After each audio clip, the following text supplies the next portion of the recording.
بند آنکھیں کیے ہم منتظر جلوہ رہے، جب کھلی آنکھ تو خود جلوہ جانا نکلے۔ صاحبو، خود اپنی ہی بنائی گئی انا میں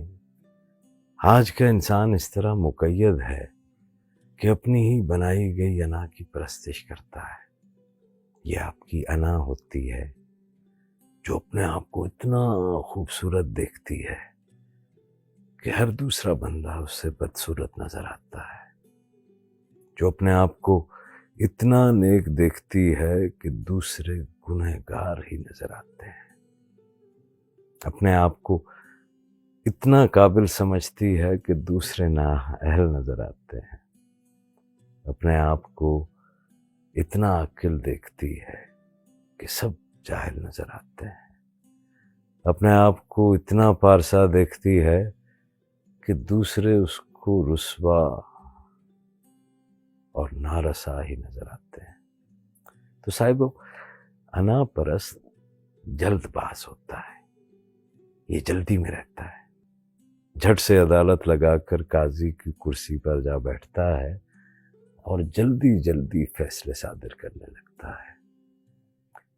دوسروں کے لیے اتنی جلدی سے عادل بنتا ہے کہ ہر حرکت کو ناپتا اور تولتا ہے اور کسی معمولی سی چیز کو بھی معاف نہیں کرتا۔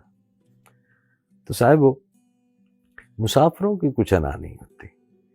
سفر جو ہے وہ آپ کو اس انا کے خول سے نکال دیتا ہے،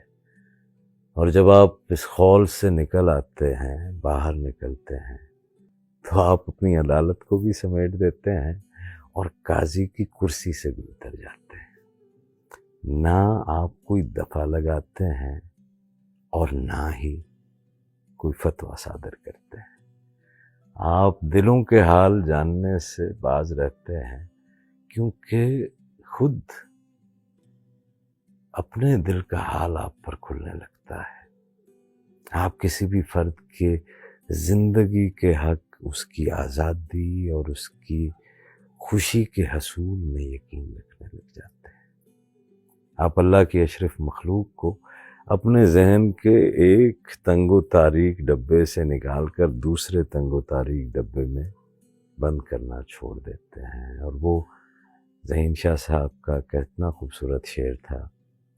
کہ رنگ و بو قافلہ در قافلہ آئے تھے ذہین، رنگ و بو قافلہ در قافلہ آئے تھے ذہین، چند اڑتے ہوئے سائے تھے گریزاں نکلے۔ تو اپنے خول سے باہر نکلنے کے لیے یہ جو سیلف کریٹڈ ایگو ہے اور جو آپ ایگو سینٹرک ہو چکے ہیں، اس سے نکلنے کے لیے سفر کے شعور میں ہونا ضروری ہے۔ جب درویش یہ کہتے ہیں کہ مسافری صرف جو ہے وہ زمین کے اوپر بھاگتے دوڑنے کا نام نہیں ہے،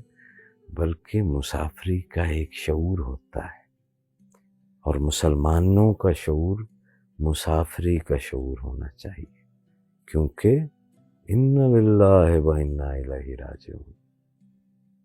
ہمیں تو ہمارا خالق بتا رہا ہے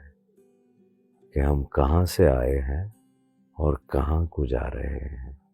تو یہ جو راجعون کا سفر ہے، یہ سفر ہی تو ہے، اور یہ مسافری کا شعور ہے، یہ دنیا کی بے ثباتی کے اوپر یقین رکھنے کا شعور ہے۔ تو جب آپ مسافری کے شعور میں ہوتے ہیں تو آپ کچھ جمع نہیں کرتے، آپ جھگڑتے نہیں، آپ صرف دیکھتے ہیں، اور آپ کی کوشش ہوتی ہے کہ آپ حسن ہی دیکھیں اور مشاہدہ کرتے ہیں اس پرفریب سحر انگیز پر اسرار زندگی کا، لمحہ لمحہ بدلتی زندگی کا۔ تو زندگی کا شعور انا کے خول میں بیٹھ کر آپ حاصل نہیں کر سکتے۔